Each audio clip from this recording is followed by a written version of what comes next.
Hi friends. ಒಂದು ಹೆಣ್ಣು ಒಂದು ಹೆಣ್ಣು ಅಂತ ಹುಟ್ಟಿದ ಮೇಲೆ ಆ ಹೆಣ್ಣಿನ ಕಣ್ಣೀರಿಗಾಗಲಿ ಒಂದು ಹೆಣ್ಣಿಗಾಗಲಿ ಬೆಲೆ ಅನ್ನೋದೇ ಇಲ್ಲ ಅಲ್ವಾ? ಹುಟ್ಟಿದ ಮನೆಗೆ ದೀಪವಾಗ್ತಾಳೆ, ಮೆಟ್ಟಿದ ಮನೆಗೆ ಕೀರ್ತಿ ತರ್ತಾಳೆ. ಹೆಣ್ಣಿಗೆ ಬಾಲ್ಯದಿಂದಲೇ ಕಲಿಸುವ ಪಾಠಗಳು ತುಂಬ ಇರ್ತವೆ. ಕಲ್ತಿರ್ತಾಳೆ ಅವಳು. ಆದರೆ ಎಲ್ಲವನ್ನು ಸಹಿಸಿಕೊಂಡು ತನ್ನ ಕನಸುಗಳನ್ನೆಲ್ಲ ಹೊಸಕಿ ಹಾಕ್ತಾಳೆ. ಈ ಸಮಾಜ ಅವಳನ್ನೇ ಯಾಕೆ ಸದಾ ಅಪರಾಧಿಯ ಸ್ಥಾನದಲ್ಲಿ ನಿಲ್ಲಿಸುತ್ತೆ ಅಂತ ಗೊತ್ತಿಲ್ಲ. ಹೆತ್ತವರ ಮಾನಕ್ಕಾಗಿ ತನ್ನ ಕನಸನ್ನೇ ಕೊಲ್ತಾಳೆ. ಗಂಡನ ಮನೆತನಕ್ಕಾಗಿ ತನ್ನ ಹೆಸರನ್ನೇ ಬದಲಾಯಿಸ್ತಾಳೆ. ರಕ್ತ ಹರಿಸಿ ಒಂದು ಜೀವಕ್ಕೆ ಜನ್ಮ ನೀಡ್ತಾಳೆ. ಆದರೂ ಈ ಜಗತ್ತಿನ ಕಣ್ಣಿಗೆ ಅವಳು ಬರೀ ಹೆಣ್ಣು ಅನಿಸ್ಕೋತಾಳೆ ಅಷ್ಟೇ. ಗಂಡ ತಪ್ಪು ಮಾಡಿದಾಗ ಅವನು ಗಂಡಸು ಎನ್ನುತ್ತಾರೆ ಈ ಸಮಾಜ, ಈ ಜನ. ಹೆಣ್ಣು ಧ್ವನಿ ಎತ್ತಿದಾಗ ಅವಳಿಗೆ ಕೊಬ್ಬು ಅಂತ ಹೇಳ್ತಾರೆ. 1000 ತ್ಯಾಗ ಮಾಡಿದರೂ ಒಂದು ಸಣ್ಣ ತಪ್ಪು ಹುಡುಕ್ತಾರೆ. ಕೊನೆಗೆ ಹೆಣ್ಣಿನ ಶೀಲಕ್ಕೆ ಇಡೀ ಸಮಾಜವೇ ಕಲ್ಲು ಹೊಡೆಯುತ್ತೆ ಅಲ್ವಾ? ಇದು ಒಂದು ಮನ ಕುಲುಕುವ ಒಂದು ಸಣ್ಣ ಕತೆ. ಆ್ಯಂಡ್ ಹಾಗೆ ಇದು ಒಂದು ಹೆಣ್ಣಿನ ಅಂತರಂಗದ ಕತೆ ಅಂತ ಅಂದರೂ ಕೂಡ ತಪ್ಪಾಗಲ್ಲ. ಒಂದು ಹೆಣ್ಣು ಮಧ್ಯಮ ವರ್ಗದ ಸಂಸ್ಕಾರವಂತ ಹುಡುಗಿ ಅವಳು. ಸೊ ಗಂಡ ದಿನಾವೂ ಕುಡಿದು ಬಂದು ಅವಳಿಗೆ ದೈಹಿಕವಾಗಿ ಮತ್ತು ಮಾನಸಿಕವಾಗಿ ಹಿಂಸೆ ನೀಡ್ತಾ ಇರ್ತಾನೆ. ಸೊ ಮನೆತನದ ಮರ್ಯಾದೆ ಹೋಗುತ್ತೆ ಅಂತ ಸಹಿಸ್ಕೊಂಡು ಪಾಪ ಇರ್ತಾಳೆ ಆ ಹುಡುಗಿ.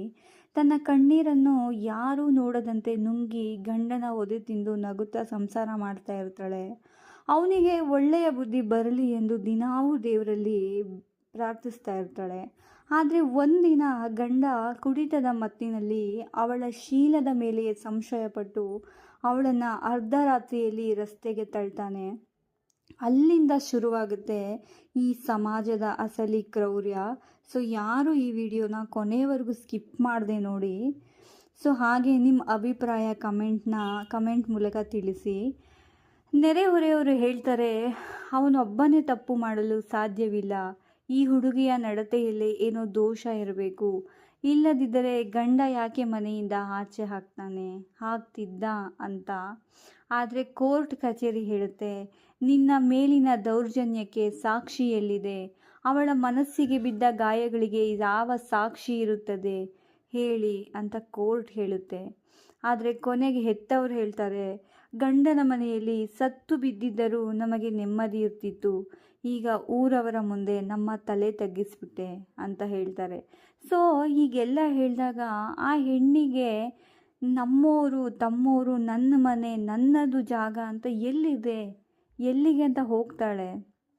ಮತ್ತೆ ಗಂಡ ಮತ್ತೊಂದು ಮದುವೆಯಾಗಿ ಆರಾಮಾಗಿ ಇರ್ತಾನೆ. ಆದರೆ ಅವಳು ಮಾತ್ರ ಯಾವ ತಪ್ಪನ್ನು ಮಾಡದೆ ಇಡೀ ಸಮಾಜದ ಕಣ್ಣಿನಲ್ಲಿ ಅಪರಾಧಿಯಾಗಿ ನಿಂತಿರ್ತಾಳೆ. ದಾರಿಯಲ್ಲಿ ಹೋಗುವವರೆಲ್ಲ ಅವಳನ್ನೇ ವಿಚಿತ್ರವಾಗಿ ನೋಡ್ತಾ ಇರ್ತಾರೆ.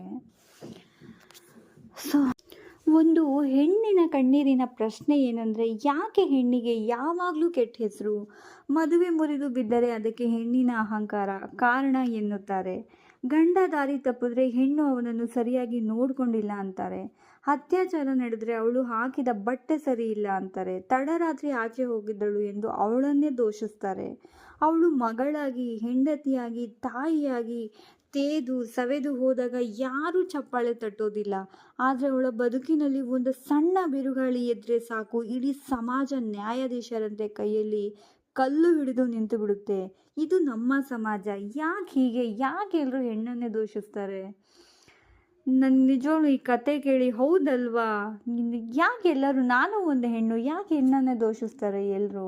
ಹೆಣ್ಣು ಅಷ್ಟೇ ತಪ್ಪು ಮಾಡೋದಾ? ಹಾಗಾದರೆ ಗಂಡ್ಸು ತಪ್ಪು ಮಾಡಲ್ವಾ? ಈ ಸಮಾಜ ತಪ್ಪು ಮಾಡೋದೇ ಇಲ್ವಾ? ಯಾಕೆ ಅರ್ಥ ಮಾಡ್ಕೊಳ್ಳಲ್ಲ ಅಲ್ವಾ? ನಿಮ್ಮ ಅಭಿಪ್ರಾಯನ ಕಮೆಂಟ್ ಮೂಲಕ ತಿಳಿಸಿ ಫ್ರೆಂಡ್ಸ್. ಇನ್ನು ಯಾರೆಲ್ಲ ಸಬ್ಸ್ಕ್ರೈಬ್ ಮಾಡಿಲ್ಲ